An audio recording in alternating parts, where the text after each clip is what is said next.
Well, I'll get up a little bit late today. It just seemed like 9 o'clock. I was having a good sleep. Amy left early. She had to take Ava to some dance thing. And I got a couple of minutes just to sleep in, to be honest. Ollie had practice at 10. I'm thinking 10. Okay, I got to leave at 9:30. I get up at 9:10, 9 o'clock. Yeah, I just tossed and turned a bit, but get up at 9:10, 9 o'clock. Jump in the shower, get out. Clicked on the directions to the thing, and it said, arrive at 9:30, if possible. Well, it wasn't possible today. We're going to be there at 10 to 10. So we're on our way. We're on our way to baseball right now.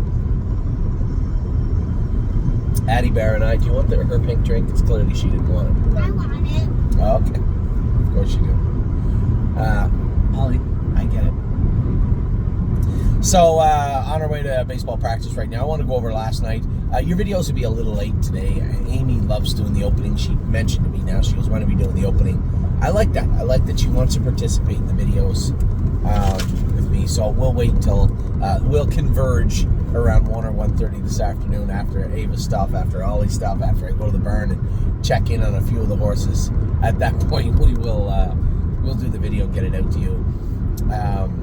It's such a much nicer day. I'm happy. I got a chance to sleep in, but it's not like I got up at 6 o'clock yesterday. I had plenty of time to rest and get up. It's just the gloomy, rainy weather. I just hate it. It just drains me. The sun comes out. It's going to be another nice day here today. So I'm excited about that. I forgot that I had some catch drives tonight, actually, in Northfield. Judges asked me if I'd stay and drive some horses. I said I would. It's always good to curry a little favor, as they say, when you can.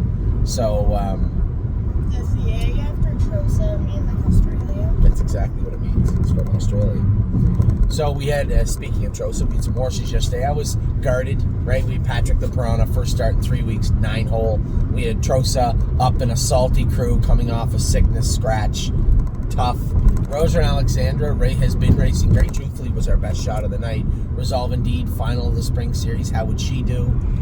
Rosa and AJ drew the outside again. What would happen there?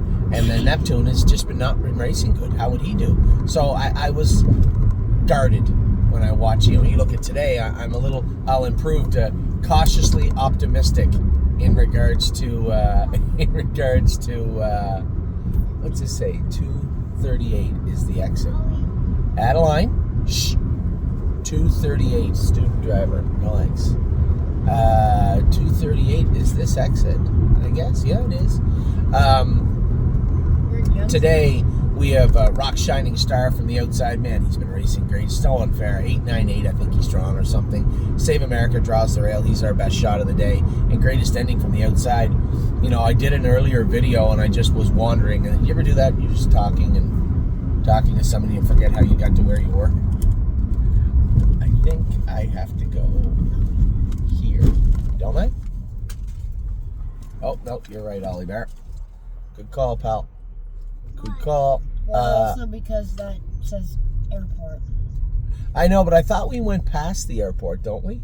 Well, clearly we don't, because you were right and I was wrong. This is the way we're supposed to be going. What's that? This is extremely dangerous. Shh. Oh, why? It's just a merge lane. What are you talking about? So today I'm cautiously optimistic. You know, Rock Shining Star racing great. Save America's got the rail, and then Greatest Ending. Greatest Ending has been racing good. Been in 53 at Northfield, 2 starts back, 3 starts back, but you know, and then parked the whole way at 55 the other day. But the one thing you have to factor in is the discrepancy in time, right? You know, Greg messaged me the other day and said, I'm happy Gorgeous Package raced good, but what do you think the change was? Well, the only change we really made, we did a tiny bit of vet work on her and took the head pull off. But quite frankly, being able to race at a faster track against sophomores, not aged horses and horses dropping out of the open, and then the ability to go 28.58, that's in the wheelhouse of Gorgeous Package. That's where she did her best work last year. In against her own kind, right?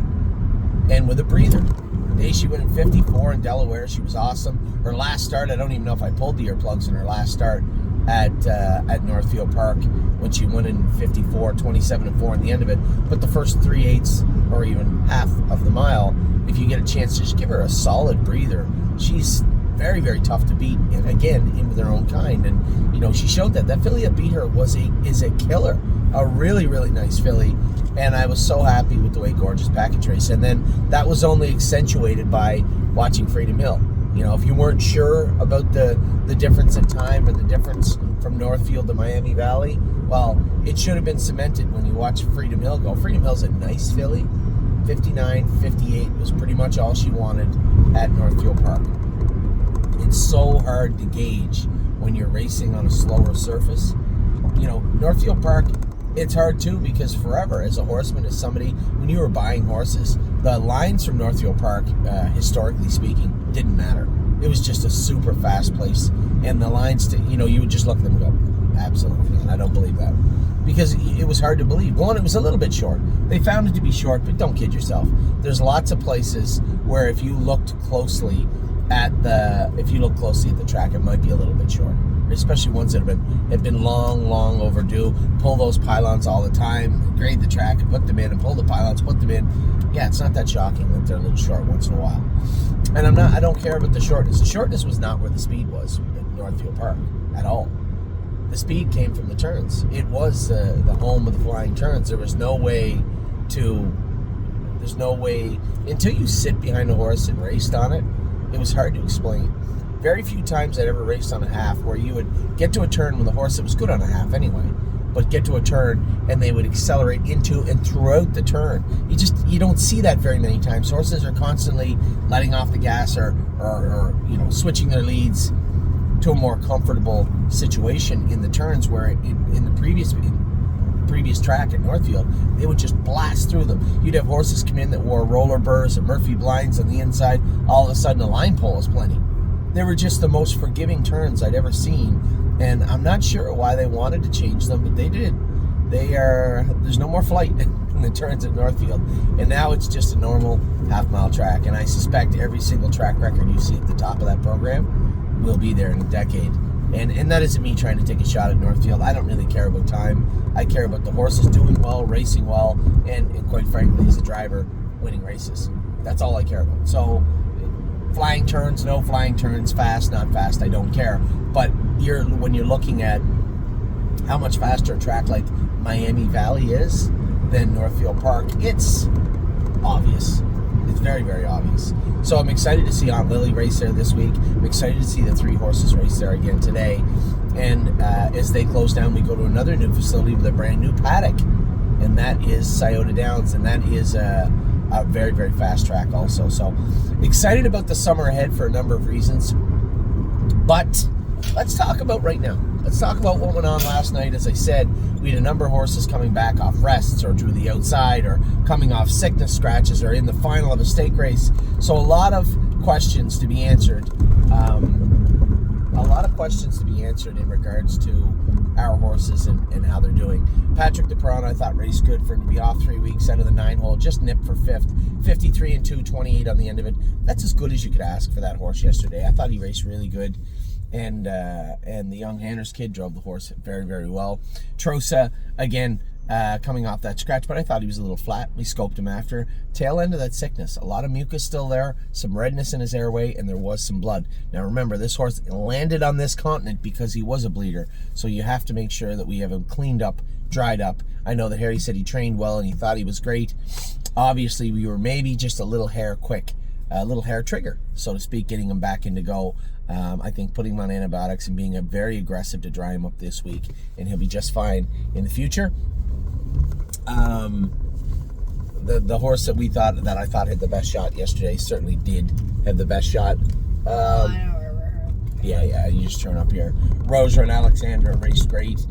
Somebody said, it's too bad. I thought she'd sprint a little bit more. I can feel her getting better. I can feel her getting more confident. And yes, they did sprint away down the lane, but I don't know if they'll be able to sprint away down the lane next week. I think that start right there just kind of tweaked her a little bit. If you watch the way we finished up the race and went into the turn, she was pacing as hard as she could through the wire, into the turn, around the turn. If I put her in a place to be just a hair more aggressive with her next week, I think she'll be in a much, much better place. So I was thoroughly pleased with what I saw from Rosa and Alexander. Listen, That might be one of I would say it was the way he took that turn.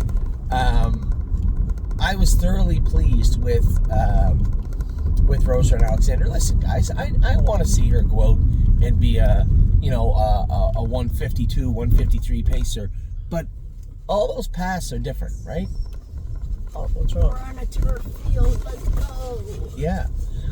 All those paths are a little bit different, and as long as they converge in the same place, I'm all right with that. Now, I cannot advocate that at some point this summer she is going to see 152, 153. I can't say that.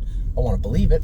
You know, when you factor in the reality that she is Quincy. When you factor in the reality of yes, honey. We'll go to the playground in a little bit, honey. All right? Yes, you get your stuff from the back. Oh, sorry. When you factor in the track she's on, we just talked about it being a little bit slow. When we factor in the reality that she just wasn't 100% ready to rock, and that could have been the cork in the winter. She just felt like she was. Addie, turn that down, sweetheart. She just felt like she was holding back a little bit, and I don't feel that now. I felt it her first start. You could feel it throughout the training in the next week. You could still feel a little trepidation from the filly, but you can't feel it now. She wants to go out and do her work as best she can. I think she was just caught a hair flat-footed last night. When Aaron came wide open, Ronnie was kind of stealing away a little bit. Aaron came wide open. They sprinted away on her just a little bit getting into the last turn. Now, Ronnie and Aaron's horses did not pace the last turn real well. I caught up quite easily. Was right up on top of Ronnie, but when they went to sprint away again down the lane, they did get away on me a little bit. So I have to know that too going into next week's race. But I do feel Rosa and Alexandra getting better every single week. Her attitude is on point, and she is dialed in. We just need to continue to put the proper muscle and weight on her. She's eating good. So that all plays to her having a much better summer. The only thing I can't answer to you is how deep is she? I want to believe she's at 153, 152, 154 filly, but the reality is, oh my God, that's cool. They got a pop-up machine. What? They got a machine that pops the ball up. Ooh. I've seen a number of machines before. I don't know if I've ever seen that before. That's pretty cool. Cool. Resolve Indeed. Last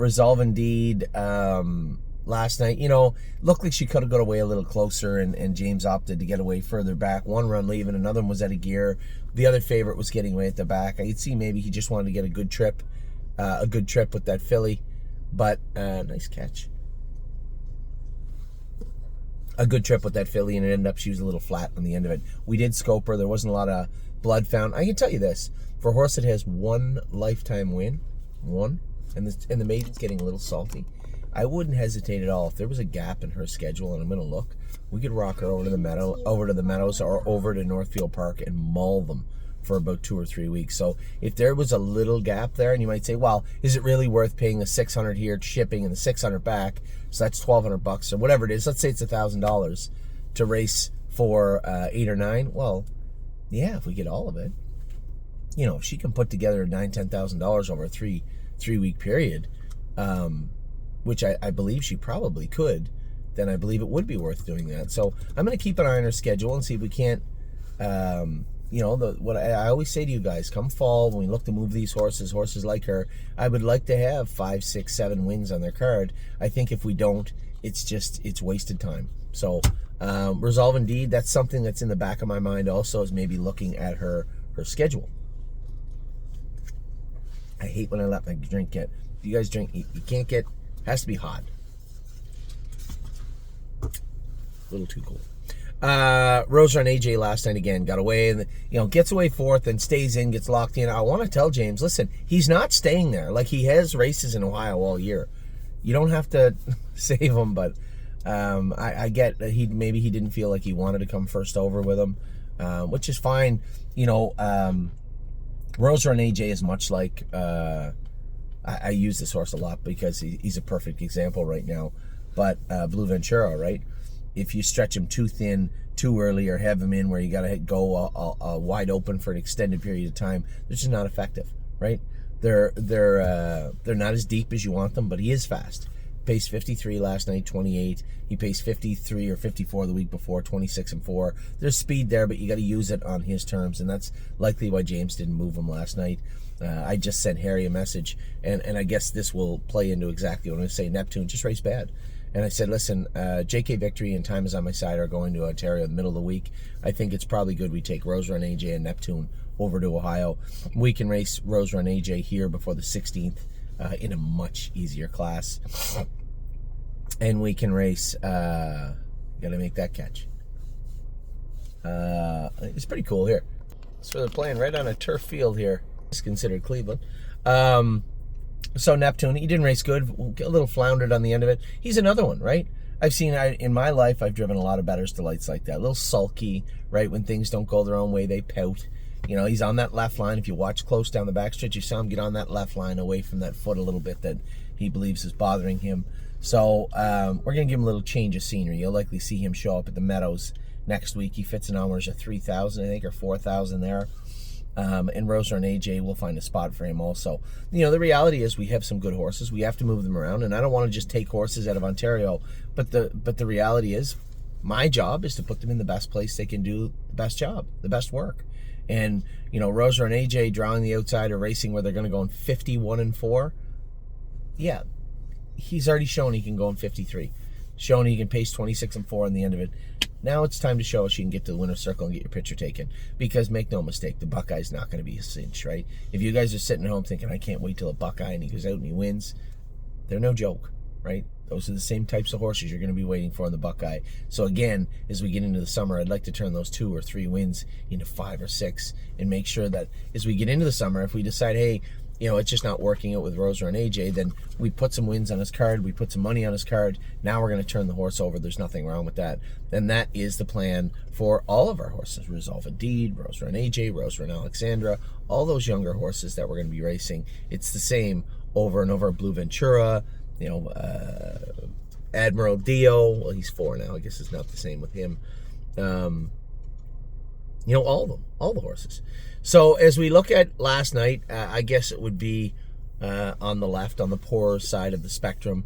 Trosa showed a little mucus and blood. We're going to have to clean that up. Patrick the Piranha raced good. I'd like to see him continue that march forward and race better next week. Rose Run Alexander, I think, is a player in that final. Resolve Indeed, I think, is a player in that division. I just don't know where, as far as where she fits on the grassroots side of things. If there's a gap in her schedule and she's going to have to race in the Numbers of 2 at Mohawk, keep in mind, if they don't fill the fillies and mares Numbers of 2, the Numbers of 2 is where Chicago Hall is. So rather than just race her in the Numbers of 2 and say, oh, we'll race her in the Numbers 2, no. She can come over and pound them here in the Numbers of 1. We can tag her for 24,000 US.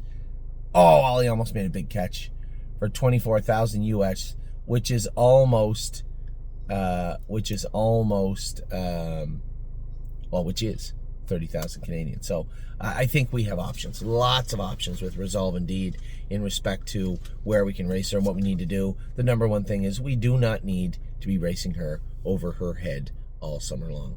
So that is last night. That's a little insight into where my mind is right now. I'm excited to watch the horses race tonight, starting at 5:20. Tomorrow we only have Delicious Stone racing at Mohawk, and on Tuesday, Blue Ventura, Never Lose Felix, and Admiral Dio will be racing at Northfield Park. So with that, most importantly, I guess, to start the week, Captain Incredible will be qualifying Tuesday at the Meadows. So I'll talk to you all soon. A little 19-minute ramble to open up your Sunday. Amy and I are going to do our opening later on this afternoon. I'll get the email written, so all I have to do is load that video, and then you guys will have your videos later on. So take care. I hope it is this nice wherever you are at today. It is a gorgeous day right here in Ohio. Take care.